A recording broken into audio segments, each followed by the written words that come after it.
এক ভাই প্রশ্ন করেছেন, শাওয়াল মাসের 6 রোজা সম্পর্কে বিস্তারিত জানতে চাই, এর নিয়ম কি এবং সময়সীমা জানাবেন। ভাই, শাওয়াল মাসে 6 রোজা রাখা সুন্নত। নবীজি সাল্লাল্লাহু আলাইহি ওয়াসাল্লাম শাওয়াল মাসে 6টি রোজা রাখার ব্যাপারে নির্দেশ করেছেন।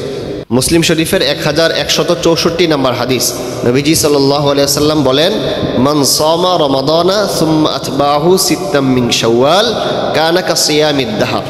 যে ব্যক্তি রমজানের রোজা রাখার পরে শাওয়াল মাসে 6টি রোজা রাখবে, আল্লাহ তাআলা তাকে পূর্ণ 1 বছর রোজা রাখার সওয়াব দান করবেন। তাহলে মাত্র 6টি রোজা রাখার মাধ্যমেই পুরো 1 বছর রোজা রাখার সওয়াব আমরা পেয়ে যাব। এটার অনেকগুলো ব্যাখ্যা অনেক উলামায়ে কেরাম বিভিন্নভাবেই দিয়েছেন, অনেকে অনেক সুন্দর মতামত দিয়েছেন। একটি ব্যাখ্যা আমি আপনাদেরকে শোনাই। নবীজি সাল্লাল্লাহু আলাইহি ওয়াসাল্লাম হাদিসের মধ্যে বলেন, ওয়াল হাসানাতু বিআশরি আমসালিহা, একটি হাসানা 10 নেকি পরিমাণ সওয়াব পাওয়া যায়। তাহলে মুমিন বান্দার এক একটি নেক কাজকে আল্লাহ তাআলা অন্তত 10 গুণ বাড়িয়ে সওয়াব দান করেন। যেহেতু আমরা 30টি রোজা রাখি, 30টি রোজা রাখার বিনিময়ে আল্লাহ তাআলা 10 গুণ করে যদি দেয়, তাহলে আমাদেরকে 30 গুণে 300 দিন রোজা রাখার সওয়াব আল্লাহ দান করেন। ওইদিকে আমরা 300 পেয়ে গেলাম, আর এই 6 রোজা রাখার বিনিময়ে আমরা 6 দশে 60 পেয়ে গেলাম।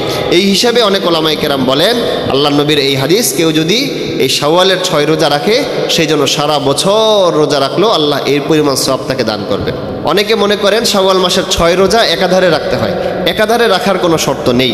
আপনি চাইলে 1 দিন পর পর একটা রাখতে পারেন, 2 দিন পর পর একটা রাখতে পারেন, অথবা সপ্তাহে 2টা করে আপনি রাখতে পারেন। আপনার যেভাবে সুবিধা আপনি সেভাবেই শাওয়াল মাসের মধ্যেই আপনাকে এই 6 রোজা পূরণ করতে হবে।